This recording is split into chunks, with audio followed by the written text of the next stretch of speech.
So mom and dad, Harry and Meghan, the Duke and Duchess of Sussex, were in New York and they took New York by storm. They broke their internet because they look amazing. They were there to receive Humanitarians of the Year award for their impact on mental health, which by the way, they've done an incredible job. I love how they are doing so many things to bring awareness to mental health. They, with Parents Network, with social media, so many things they're doing just to make the world a better place. I love it. So the internet is swooning over them, how in love they are, how amazing they looked, coordinating black suits. People are just loving them. We're still gushing over Paris Fashion Week. Hello, we're not forgetting about that. Meghan drops out in a suit, a powerful suit. That's how you wear a suit. You don't let the suit wear you, you wear the suit.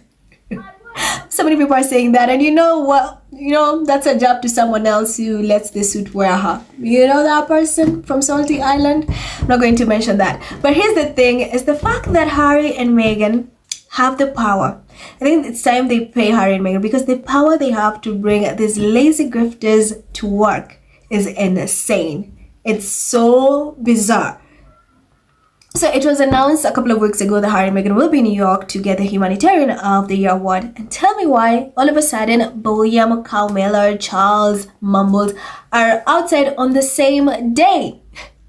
On the same particular day. You know why? Because that is so deliberate. That is so intentional. They wanted to take the limelight away from Harry and Meghan. You had Mumbles release this essay where she's talking about mental health, the effects of smartphones and everything. And then you have William and Charles, who, again, we know these two cannot stand one another.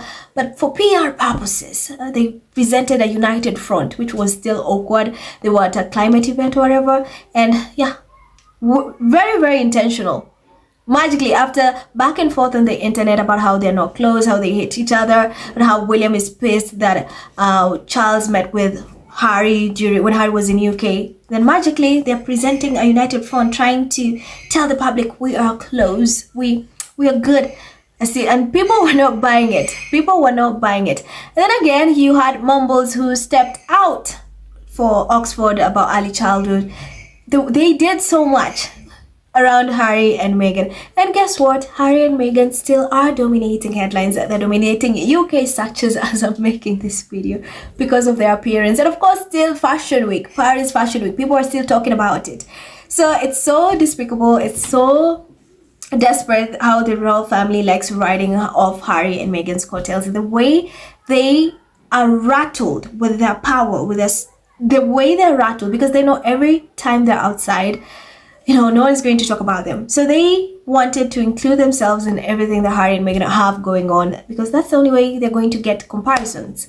And when they are compared to Harry and Meghan, it somehow makes them feel relevant. It's like, oh, they were outside. Oh, this was, Harry and Meghan did this. So, and it's so sick. And again, William is getting so much backlash for this film that he released about mental health, and he was breaking down, listening to this woman's story. People are like, this is so performative. It's performative as F, like very performative.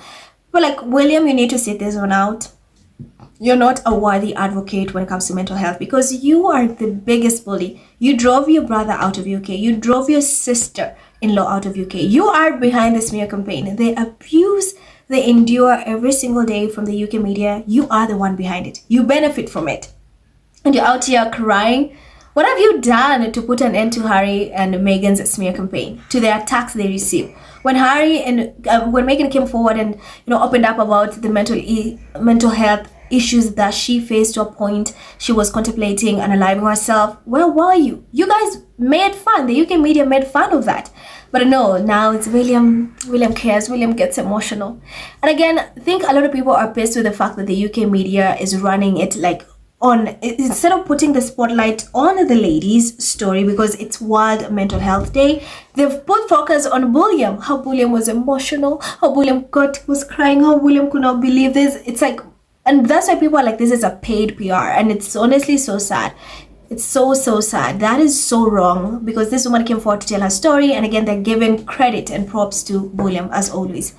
They like taking credit and just PR, very performative. But I love how the internet is not buying it, and they're calling him out. But the most interesting part is how People magazine threw shade at the leftover royals. That is how the best interesting part. So, according to People magazine, royal family rarity.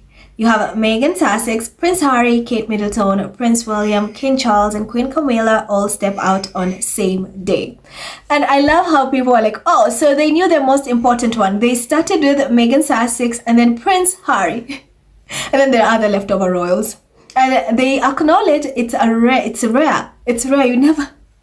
But it's not rare because we know every time Harry and Meghan have something going on, this leftover roles like inserting themselves in it to take the spotlight away from them. So it's so rare. It's very intentional. They do it because this event was announced 2 weeks ago. So they knew Harry and Meghan were going to step out.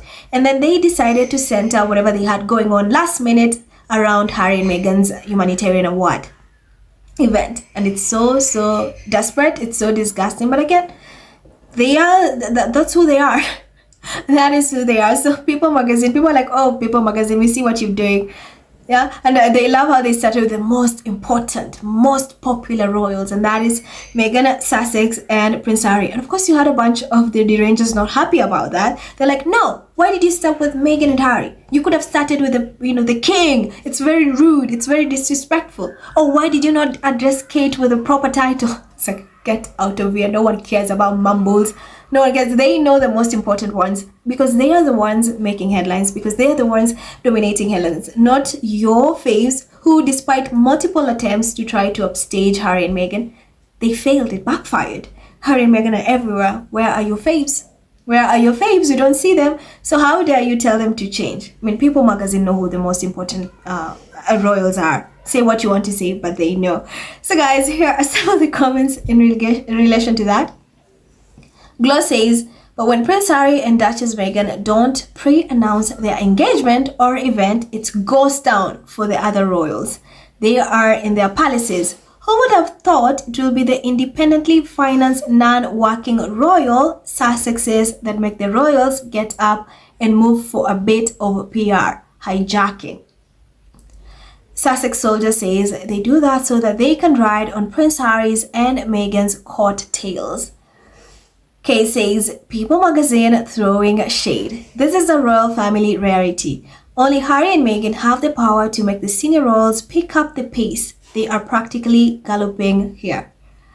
Bella says, Harry and Meghan are magical cause when they are out doing anything. They are able to get the rest of the leftovers across the pond out working for the taxpayers instead of going on vacations. Anyways, the fox and his flower always dominate the news. Nobody is checking for the others. True. Montecito says, love how you put the most important royals first, as you should. We all know why the taxpayer-funded royals decided to work today. Leo says, the power of Harry and Meghan. This time, they made all the other royals in the UK come out. Lol. Peaceful says, the UK royals are out so as to grab some shine off the Montecito couple. Very, very true. Spice says, a miracle only because certain people never work. C says, listed in order of importance. That's something that's pissing off the Rangers. They're so pissed with that. Moni says, aren't you embarrassed? Harry and Meghan are doing real work and you hype the left behinds with the performative bullshit? That's up to Papa again, isn't it? Eugene says, the Sussexes wore it better. Mina says, they were? Well done, Harry and Meghan. Justia says, no one cares for those less than mediocres in the UK. Frank says, of course the leftover roles all actually worked. They knew Harry and Meghan were going to make appearance tonight at the gala. They always get off their lazy asses when they know Harry and Meghan are gonna be out and about. Empa says, nope, the British royal family knew Harry and Meghan were going to be out. So they decided to work and try to bend some media attention their way. It's a failure and a sad statement that these people are this insecure over royals who don't even live in the UK. Ali says, no surprise, even though Harry and Meghan were being recognized in New York tonight. Always gets the others working. Very, very true. They wanted the media attention, but still it backfired because guess where the media attention is at? And guess who the media attention is? Guess where who has the media attention? That is Harry and Meghan. So guys, thank you so much for watching and thank you so much for tuning in. As always, remember to hit that subscribe button to like and to share this video. I love you so much. Stay safe and I'll see you in the next one. Bye.